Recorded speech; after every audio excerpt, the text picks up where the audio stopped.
আর সকাল থেকে আপনারা দেখছেন, আমরা যে খবরের দিকে নজর রাখছি, সন্দেশখালী কাণ্ডে আপনারা দেখেছেন এক সপ্তাহ হয়ে গিয়েছে, ফের দাবাং মুডে ইডি।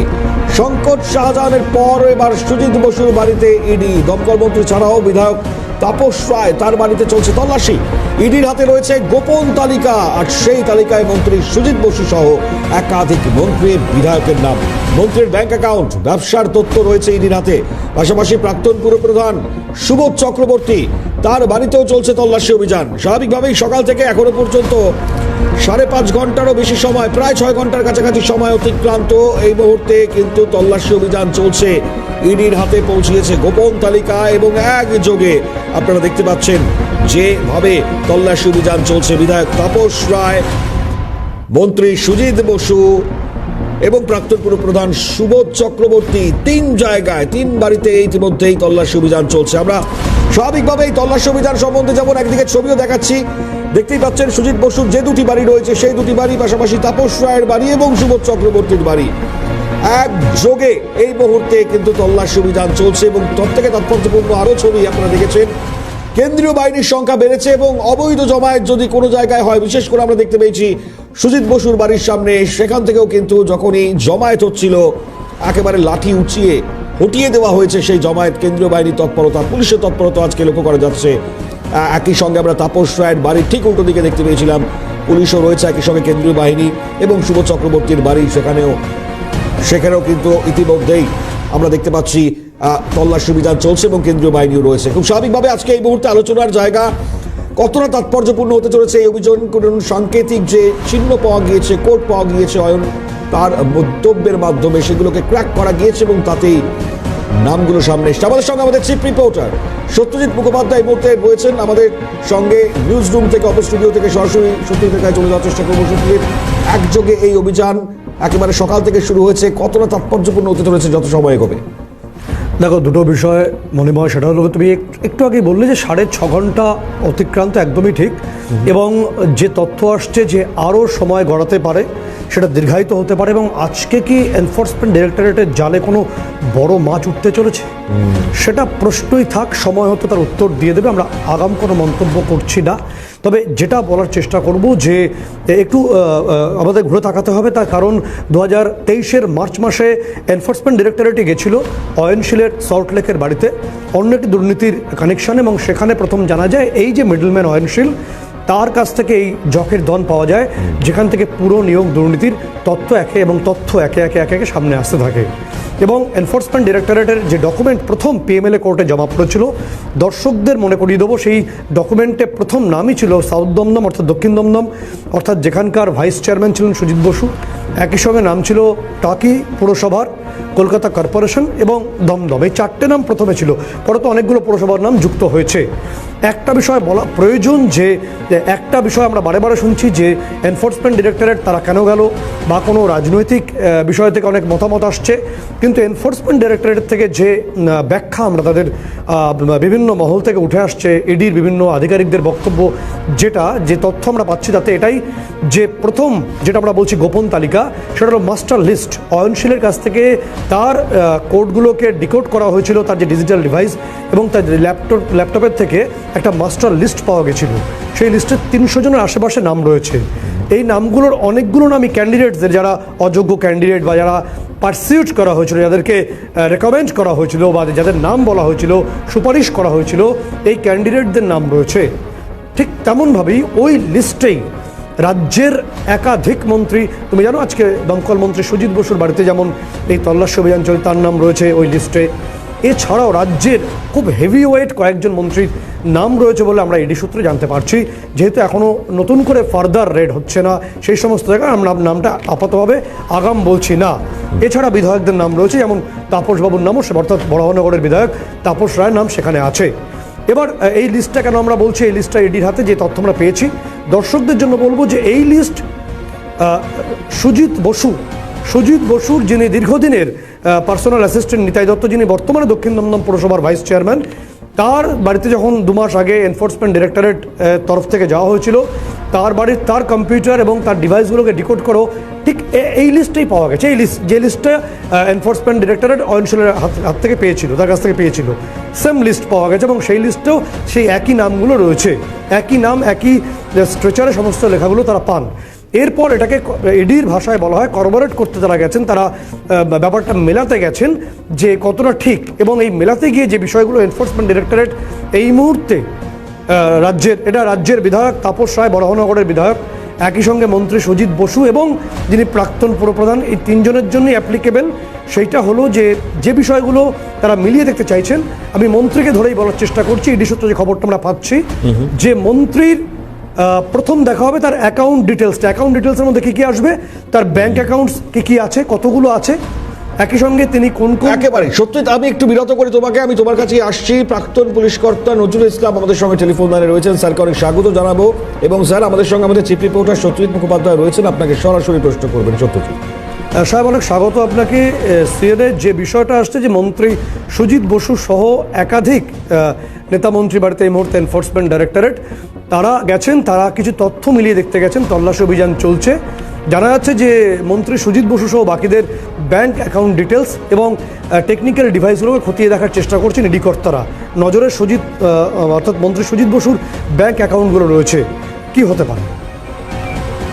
এখন আপনারা বিভিন্ন চ্যানেলে খবর দেখাচ্ছেন, তাতে এটুকু জানা যাচ্ছে যে 3 জনের বাড়িতে তল্লাশি চলছে, তাদের কেউ না কেউ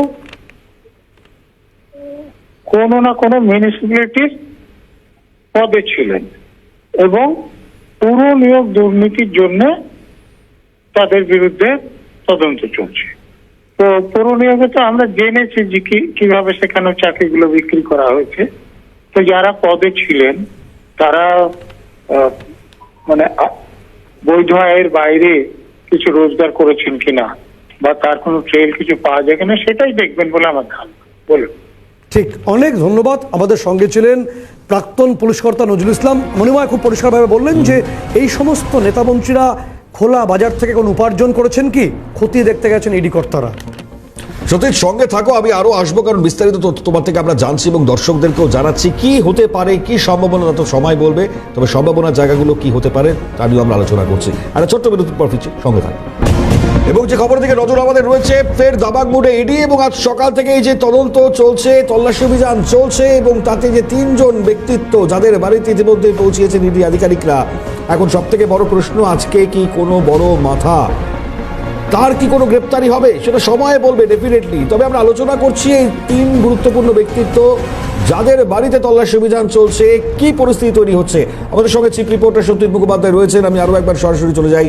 সত্যজিৎ, তুমি যেমনটা জানাচ্ছিলে, কারণ সেই সাংকেতিক কোডগুলোকে ডিকোড করা এবং সেখান থেকে দাঁড়িয়ে দমকল মন্ত্রীর নাম সামনে আসা এবং তার পরবর্তী পরিস্থিতি।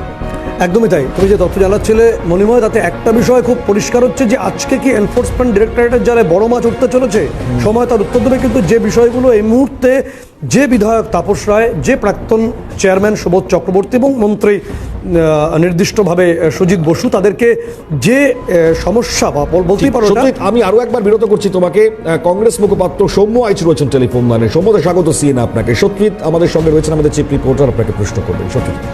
সৌমুদ, আজকে আবার সন্দেশখালীর অনেক স্বাগত আপনাকে সিএনএ প্রথমে। দ্বিতীয়ত যে আজকে আবারও সন্দেশখালীর ঘটনা 7 দিন পর ফের এনফোর্সমেন্ট ডিরেক্টরেট সক্রিয়, তারা একাধিক নেতামন্ত্রী বাড়িতে পৌঁছেও গেছেন, তল্লাশি অভিযান চলছে।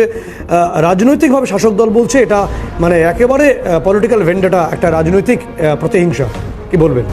দেখুন, পলিটিক্যাল ভেন্ডাটা মানে রাজনৈতিক শত্রুতা বা পলিটিক্যাল ভেন্ডাটা বলার আগে তৃণমূলের বোঝা উচিত এই তদন্তগুলো হচ্ছে আদালতের নির্দেশে। কোনো পলিটিক্যাল পার্টির ইনফ্লুয়েন্স আছে কি আছে না সেটা নিয়ে পরে বিতর্কের বিষয়। কিন্তু তৃণমূলের প্রতিনিধিরা কি বলতে পারবেন যে পশ্চিমবাংলায় দুর্নীতি হয়নি, চুরি হয়নি, লুট হয়নি, পাচার হয়নি? ওনারা তো করে থেকে এখন কেউ তো এসছে। আগে তো বলছিল পুরোটাই আমাদের বিরুদ্ধে চক্রান্ত, এখন বলছে কেউ কেউ দুর্নীতিগ্রস্ত হলে বাকি দলটা তো দুর্নীতিগ্রস্ত না। কিন্তু আমরা বিরোধীরা যখন বারবার বলছিলাম যে পশ্চিমবাংলার যুব সমাজের চাকরি চুরি থেকে শুরু করে হকের অধিকার, গরিবের পেটের ভাত মেরে খেয়েছে এরা, সে জায়গায় তদন্ত হবে না? তাহলে মাননীয় মুখ্যমন্ত্রী বলে দিন যে পশ্চিমবঙ্গে আইন নিষিদ্ধ করে দিচ্ছে, চোরকে চোর বলা যাবে না, তদন্তকে তদন্ত করা যাবে না, বহাল টুবেলটা থাকবে শাহজাহানরা, বাকিবুররা। বাকিবুর, শাহজাহানরা এরা পশ্চিমবঙ্গে সংরক্ষিত হবে।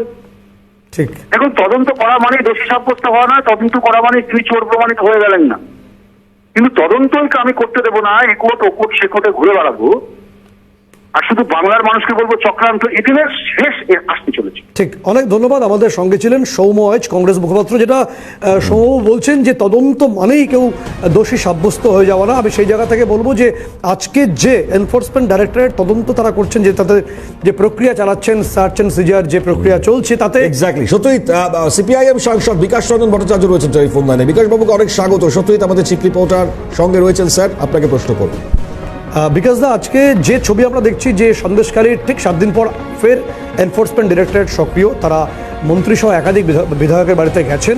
এক্ষেত্রে যে কথাটা বারে বারে পশ্চিমবঙ্গের রাজনৈতিক ক্ষেত্রে উঠে আসছে যে এটা একটা রাজনৈতিক প্রতিহিংসা চরিতার্থ করছে কেন্দ্রের সরকার।